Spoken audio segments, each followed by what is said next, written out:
There is a version of closeness that only shows up when something is falling apart. Your phone buzzes at midnight because they just lost their job, or their mother is in the hospital, or their whole week collapsed, and suddenly they are calling you the way you always wanted to be called. Vulnerable, open, reaching. You stay up talking for hours. It feels like the realest version of them you have ever met. And then the crisis passes. The job situation resolves. Their mother comes home. The week ends, and they go quiet again. Not cruelly, not with any announcement, just quietly back to a normal distance. As if the version of them that reached for you in the dark was a visitor who only comes out during storms and disappears the moment the sky clears. If this kind of clarity helps your nervous system settle, subscribe. PsychBond is a daily decoder for psychology, relationships, and avoidant and anxious attachment patterns, so you stop guessing. Here is the pattern in one sentence, because it deserves to be said plainly before we go any further. They reach for you in pain, and they never reach for you in peace. Not because the pain makes them love you more, because pain lowers the cost of reaching, and peace raises it. This is not a metaphor. It is closer to an actual internal transaction that happens inside a nervous system that has learned, somewhere along the way, that closeness is only safe when there is an emergency covering for it. Let's build this pattern from the ground up, because understanding why it happens is what actually lets you stop mistaking it for love. When someone is in real pain, their attention narrows completely onto relief. In that narrowed state, reaching out for comfort does not feel like a commitment. It feels like survival. Calling you at midnight during a crisis does not register in their mind as, "I am choosing to be close to this person." It registers as, "I need this specific kind of relief right now, and this is where I know I can get it." The vulnerability you are witnessing is real, but its function, for them, is closer to first aid than intimacy. It is a bandage applied in an emergency, not a foundation being built on purpose. Now compare that to what happens on a calm day when nothing is wrong. On a calm day, reaching for you does not have an emergency to hide behind. If they call you just because, if they open up just because, if they choose closeness with nothing forcing their hand, that closeness has to mean something on its own. It has to be interpreted as a decision instead of a reaction. And for a nervous system that has learned, somewhere earlier in life, that being fully seen and chosen is dangerous, unpredictable, or eventually withdrawn, an ordinary, peaceful moment is actually a much bigger threat than a crisis is. A crisis gives them permission to be close without having to mean it as commitment. Peace strips that permission away and asks a harder question, one their nervous system has not learned how to answer safely. Do you want this? Plainly, with nothing forcing it. This is why the pattern can feel so confusing from your side, and it is worth naming that confusion directly instead of glossing over it. You are being shown real depth. The 2 a.m. conversations are not fake. The vulnerability in them is not performed. The closeness in that specific moment is genuinely happening. So your nervous system, quite reasonably, files that away as proof of how deep this connection can go. It thinks, if they can be like this with me, this is who they really are underneath, and the distance the rest of the time must be something external. Stress, busyness, timing. But the structure tells a different story than the pain moments do. The structure says that closeness, which only appears during collapse and disappears the moment things stabilize, is not evidence of depth. It is evidence of a very specific, narrow doorway that only opens under pressure and stays locked the rest of the time. Let's talk about what each side of this loop is actually getting, because a pattern like this does not survive on accident. It survives because it is quietly functional for both people, even when it is not healthy for either of them. The avoidant person gets something valuable out of this arrangement. They get access to real comfort, real closeness, real emotional relief, precisely when they need it most, without ever having to hold that closeness during the parts of life that would require ongoing exposure. They get the benefits of intimacy on the one condition that it is temporary and reactive, never permanent and chosen. It is connection with an expiration date built into every instance of it, and expiration dates feel much safer to a nervous system that associates permanence with eventual loss or eventual suffocation. There is a well-documented reason this kind of intermittent closeness is so much harder to walk away from than either constant closeness or constant distance would be. Behavioral psychology has shown for decades that rewards delivered unpredictably, sometimes present, sometimes absent, on no fixed schedule, create stronger, more persistent pursuit than rewards delivered consistently. A relationship that gave you nothing would be easy to leave. A relationship that gave you steady, reliable closeness would simply be a good relationship. But a relationship that gives you real, intense closeness, unpredictably, tied to conditions you cannot control or foresee, produces exactly the kind of pursuit that keeps people checking, waiting, hoping the next crisis or the next near loss will finally be the one that stays open. This is not a character weakness in you. It is the same mechanism that keeps people pulling a slot machine that only pays out occasionally. Because occasional payout, precisely because it is unpredictable, is psychologically stickier than either constant reward or constant absence. And you get something out of it too, even though it costs you far more than it gives. You get proof.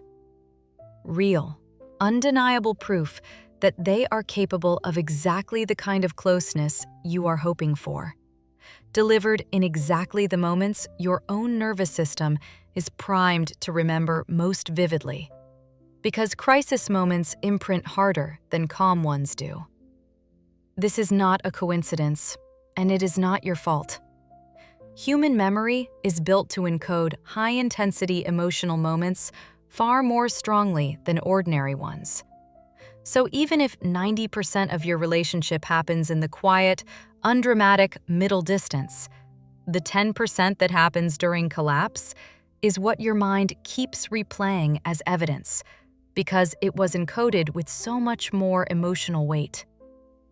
You are not choosing to overvalue the crisis moments. Your nervous system is doing what nervous systems do. And the pattern is built, whether anyone intends it or not, to exploit exactly that wiring. This is why the cycle repeats instead of resolving. Something goes wrong in their life. They reach for you, fully, vulnerably, in a way that feels like everything you have wanted. You respond. You give comfort. The crisis eventually passes. And then, without either of you deciding it consciously, the relationship settles back into its normal distance, because the doorway that pain opened has closed again now that there is no more pressure holding it ajar. You are left in the calm period doing the quiet, exhausting work of waiting, wondering what happened to the person who called you at midnight, not realizing that person only exists on the other side of that specific doorway. Then, eventually, something else goes wrong in their life, and the doorway opens again, and the whole loop restarts. Each time reinforcing the belief that the depth is real and available, just conditional on catastrophe. Now, here is the part where we look at the story most people caught in this pattern tell themselves and set it next to the structure of what is actually happening. Because the gap between the two is the entire loop. The story says, "They only open up to me. Nobody else gets to see them like this." The structure says, "They open up when pain forces the door, not when peace invites it." And those are two very different kinds of access. The story says, "This proves how much they trust me." The structure says, "Trust that only appears under duress is not trust. It is relief-seeking that happens to be pointed in your direction." The story says, "If I am just patient, the peaceful version of this closeness will eventually show up too." The structure says, "If the calm periods have stayed exactly this distant for months or years, the doorway is not slowly widening. It is simply doing what it was always built to do." The story says, "At least they come to me and not somewhere else." The structure says, "Being the emergency contact for someone's pain is not the same as being chosen for someone's life." The story says, "They are just private. Some people take longer to open up in peaceful moments." The structure says, "Privacy that requires a crisis to unlock is not slowness. It is a specific, narrow condition, and conditions do not resolve just because more time passes inside them." Believe the structure. Not because the pain moments were fake, but because the structure tells you what this pattern will actually cost you if it continues exactly as it is, while the story only tells you how good the last crisis call felt. It is worth being precise about what is not being said here, because this pattern is easy to misread in the other direction too. This is not a claim that someone reaching for you during a hard moment is automatically manipulative, or that needing comfort during a crisis is somehow suspicious. Everyone, secure or not, leans harder on the people they trust when something genuinely difficult happens. The marker here is not that they reach for you in pain. The marker is the absence on the other side, the fact that peace never produces the same reaching. A person capable of real intimacy will eventually let you see them in the ordinary, undramatic, unforced parts of life too, not just the emergency ones. What makes this pattern a pattern instead of a normal human response to hardship is the total absence of an equivalent doorway opening when nothing is wrong. It is worth distinguishing this from something it sometimes gets confused with, which is a person who is simply reserved across the board, in both pain and peace equally. Some people are quiet, private, slow to open up in general, and that is a pace issue, not a pattern like this one. The marker here is not how much someone shares. The marker is the split, the fact that the depth of sharing changes dramatically depending on whether there is an emergency attached. A generally private person stays roughly as guarded during a crisis as they are during an ordinary week. Their baseline just runs quieter across the board. This pattern looks different. It shows a sharp, specific opening exactly when pain arrives, and a sharp, specific closing exactly when it resolves. A swing wide enough that you could set your watch by it if you tracked it closely enough. Reserved is a steady line. This pattern is a spike followed by a drop, over and over. It helps to know what the alternative actually looks like, because it is easy to lose sight of what healthy reaching is supposed to feel like once you have adapted to this loop. A secure version of intimacy reaches for you in both directions, in pain and in peace, and neither reaching depends on the other. On a hard day, they lean on you, and it feels like trust rather than emergency triage. On an ordinary day, they still choose you, tell you something real, sit in silence with you, initiate closeness with nothing prompting it. Because for a nervous system that feels safe, peaceful moments are not a threat to be managed. They are simply more opportunities for connection. The test is not whether someone can be vulnerable during a crisis. Almost anyone can be vulnerable during a crisis. The test is whether vulnerability also survives the absence of one. There is also a version of this that shows up more quietly, one that does not require an actual crisis, just the feeling of losing you. Some avoidant partners do not wait for external pain to reach for closeness. They manufacture the internal version of it by sensing you starting to pull back, and reaching only then. This is a close cousin of the same loop. The trigger is not a job loss or a hospital visit. The trigger is the fear of losing access, and the reaching that follows is still relief-seeking rather than a chosen, ongoing closeness. Whether the pain is external or the pain is the fear of losing you specifically, the underlying mechanism is identical. Distress opens the door. The absence of distress closes it again. This pattern usually has roots that go back further than this relationship, and it helps to understand where the wiring comes from instead of treating it as a character flaw that appeared out of nowhere.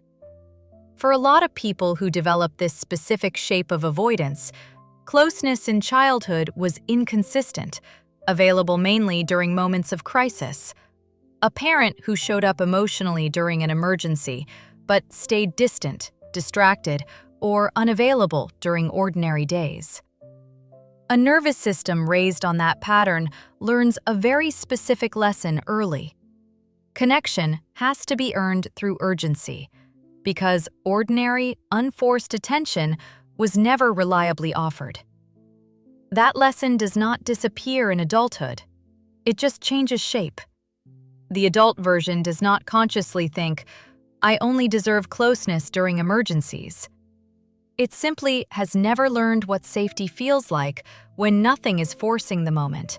So peaceful intimacy registers, at a body level, as unfamiliar and slightly threatening, while crisis-driven intimacy registers as familiar, almost comfortable, because it matches the only template that closeness ever followed growing up.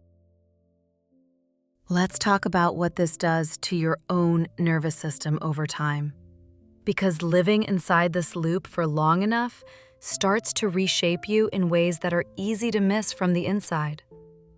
You may notice, if you are honest with yourself, a strange and uncomfortable relief whenever something goes wrong in their life. Not because you want them to suffer, but because you know, on some unspoken level, that suffering is when you get access to them fully. This is one of the more painful side effects of this pattern, the way it can quietly train a part of you to associate their hardship with your own closeness to them, which is a deeply unfair position for your nervous system to be placed in. You did not choose to feel that way. The structure of the relationship taught it to you, one crisis at a time. There is a fifth thing worth sitting with, even though it will not feel comfortable at first. If you have found yourself quietly hoping, even for a second, that something difficult would happen in their life just so you could feel close to them again, that is not a sign that you are a bad or selfish person. It is a sign of exactly how deep this loop has trained your nervous system to associate their suffering with your access to them. Naming that thought honestly, instead of burying it in shame, is actually one of the fastest ways to loosen its hold, because a wish you can name clearly is a wish you can also start questioning. And a wish you bury in guilt just keeps quietly running in the background, shaping what you hope for without your permission. You may also notice yourself becoming a kind of amateur crisis detector, hyper alert to any sign that something in their life might be destabilizing, not because you wish them harm, but because your body has learned that instability is the only reliable signal of incoming closeness.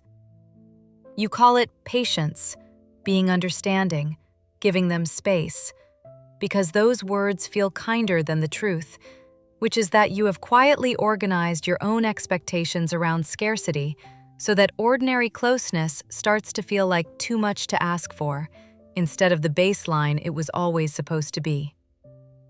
This hyper-alertness is exhausting, and it is not a personal flaw.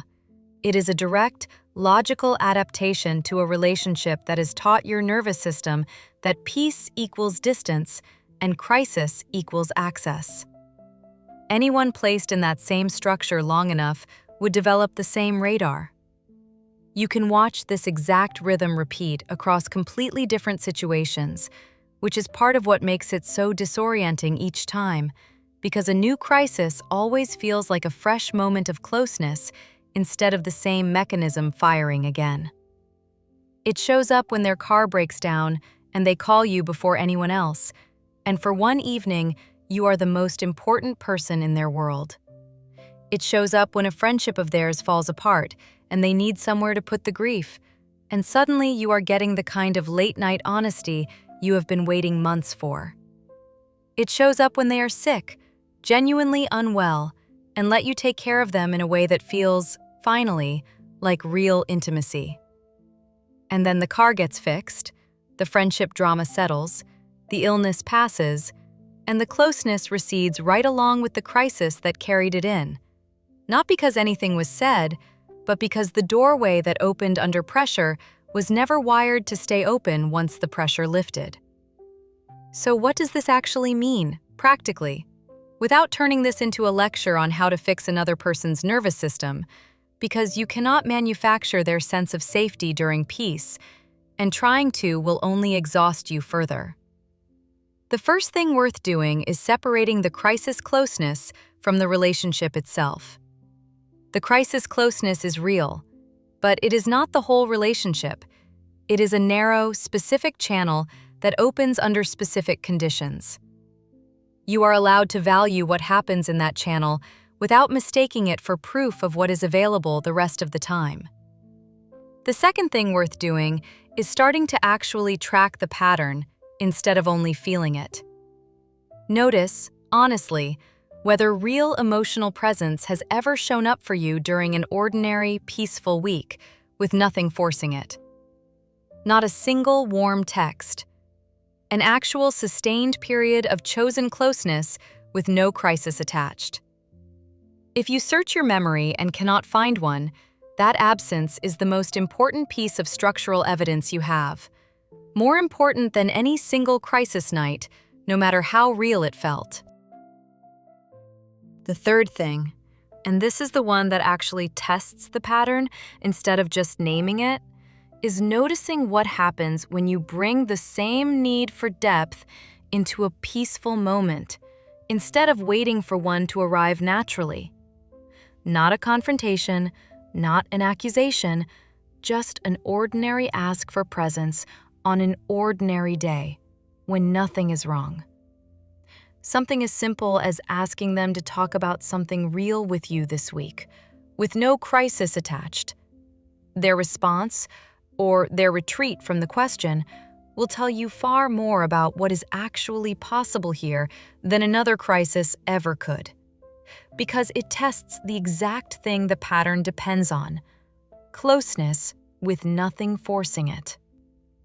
You start rehearsing the ordinary ask in your head for days before you ever say it out loud, because some part of you already suspects what the silence afterward might mean. And that anticipation alone tells you how unfamiliar peaceful closeness has become in this particular relationship. The fourth thing worth doing has nothing to do with them at all. While you watch how they respond to being asked for peaceful presence, your own nervous system needs somewhere to put the discomfort of that waiting. You can say to yourself, plainly, "This is the doorway I am watching close and open. I know this pattern. My body remembers what it feels like when it opens under pressure and closes without one. naming what is happening, instead of immediately trying to manufacture another crisis just to feel close again, is what starts to loosen this loop's grip on you. Because a nervous system that can name a pattern is no longer purely reacting to it. You are not asking for too much by wanting to be reached for in peace, not just in pain.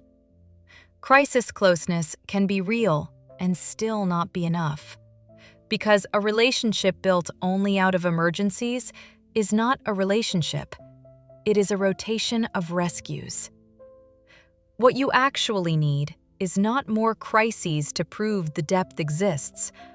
What you need is one ordinary day where they choose you with nothing forcing their hand, because that is the only kind of closeness sturdy enough to survive the parts of life where nothing is falling apart, which is most of life, most of the time. Somewhere in all of this, it is worth remembering that wanting to be reached for on an ordinary day is not you asking for something rare or excessive. It is the most basic form of being chosen there is, the kind that does not need a crisis to justify it. A person who can only meet you in the wreckage is showing you something real about their capacity, but it is not the ceiling of what closeness can be, it is the floor. And you are allowed to want more than the floor, even if the floor is the only thing you have been offered so far. If this helped your body feel a little safer, liking or following this wherever you're listening or watching helps it reach someone else who needs this clarity. Welcome to PsychBond. You're safe here.